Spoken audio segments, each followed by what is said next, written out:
Bonjour à tous, je vous fais une petite vidéo sur les server blocks. Alors, les server blocks, c'est quoi? C'est un moyen en quelque sorte d'avoir plusieurs applications qui tournent sur votre propre serveur à travers Nginx par exemple. Euh, Ça permet au serveur d'identifier comment il doit rediriger les requêtes, en quelque sorte. Donc, sur quelle application va taper la requête A ou la requête B en fonction du domaine qui est demandé. Donc, vous pouvez avoir plusieurs domaines, plusieurs noms de domaines, plusieurs sous-domaines sur le même serveur, il n'y a pas de problème. Donc, les server blocks sont là justement pour régler cette problématique. Donc, par exemple, ici, je suis dans le dossier de Nginx qui a été préalablement installé. Ici, dans cette configuration, donc ici, j'ai plusieurs noms de domaines pour mon client. Il y a des sous-domaines, il y a des noms de domaines, et en fait, c'est des petits fichiers de configuration que je voudrais vous montrer. Donc, les server blocks, en général, quand vous voulez accéder à un server blocks, ça va être un fichier qui ressemble à ça. Alors bon, je vais l'expliquer. En gros, ce que dit ce bloc, justement, il dit que si un utilisateur demande ce nom de domaine à mon serveur, donc ici, c'est une configuration en proxy pass, c'est-à-dire qu'en fait, je ne vais pas directement aller taper le fameux fichier www que vous retrouvez dans toutes les applications PHP, etc. Pourquoi je ne fais pas ça? Parce que Node.js fonctionne complètement différemment.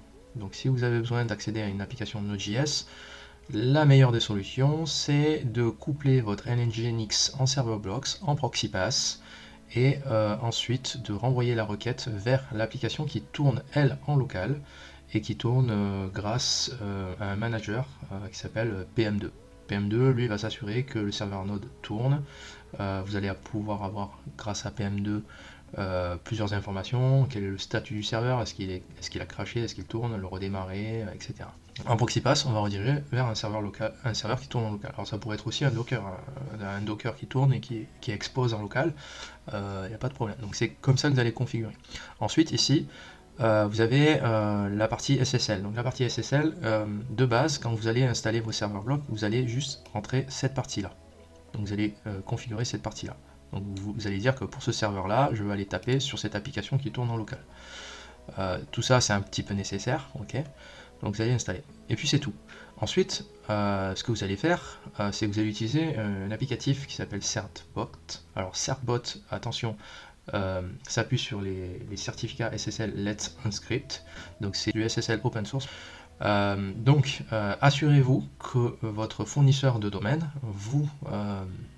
vous octroie le droit d'avoir le certificat SSL de façon gratuite, parce que c'est vrai que parfois on peut trouver des noms de domaine qui sont pas très chers, etc. ailleurs, on fait du concurrentiel, etc. Mais après, derrière, il va falloir payer le certificat SSL. Donc s'il n'est pas open, vous allez devoir le payer. Donc je vous recommande de vous appuyer sur des plateformes qui fournissent directement, qui s'appuient sur les certificats SSL gratuitement. Donc ça va être très bien d'utiliser Certbot, parce que Certbot va automatiquement récupérer les certificats SSL pour vous, pour ce nom de domaine là. Donc vous allez l'invoquer. Bon, d'abord vous allez installer Certbot. Une fois que Certbot est installé, vous allez chercher les lignes de commande sur le site internet pour lancer votre Certbot. Et ensuite il va vous demander quel nom de domaine que vous avez déjà installé préalablement, configuré sur votre serveur. Vous voulez récupérer les certificats, vous allez choisir le nom de domaine en question, et ensuite Certbot, lui, va aller faire des requêtes et aller chercher les certificats SSL directement. Et en plus, Certbot va aussi vous planifier le renouvellement. Ça, c'est très important, parce que les certificats SSL expirent au bout de 3 mois, quelque chose comme ça. Et donc si vous n'avez pas de planification, votre certificat expire, et en fait vos utilisateurs accèdent plus à votre site en HTTPS. Donc là c'est très important. Alors du coup dans ces lignes de commande, là qu'est-ce qu'on voit? Certbot, qu'est-ce qu'il fait? Il installe aussi une petite directive qui va servir à dire, en gros, si un utilisateur accède au domaine sans préciser du HTTPS, moi je vais le forcer, je vais le rediriger vers du HTTPS. En gros, moi je veux que mes utilisateurs, quel que soit ce qu'ils aient tapé dans le navigateur, aillent sur du HTTPS. Et là derrière vous avez également encore une redirection vers une 404 si l'utilisateur force d'une manière ou d'une autre l'accès au serveur en non HTTPS. Donc là, alors quand ça intervient, parce que là finalement vous avez un if HTTPS, et normalement là ça devrait pas s'exécuter. Ben si, ça peut s'exécuter. Pourquoi? Parce qu'en fait si vous n'avez pas le certificat SSL valide, le serveur va dire ok, j'ai pas de certificat SSL, donc je peux pas aboutir à la redirection, et donc où est-ce que je t'envoie? Je t'envoie bouler. t'envoie bouler, je t'interdis d'accéder à mon site en serveur en port 80 en HTTP. Donc ça c'est vraiment important de savoir ce que fait le serveur ici. Voilà, je crois que je crois que je vais m'arrêter là pour cette vidéo. Peut-être dans une autre vidéo, je vais aussi parler de comment on démarre un PM2, une application Node. Voilà, bon.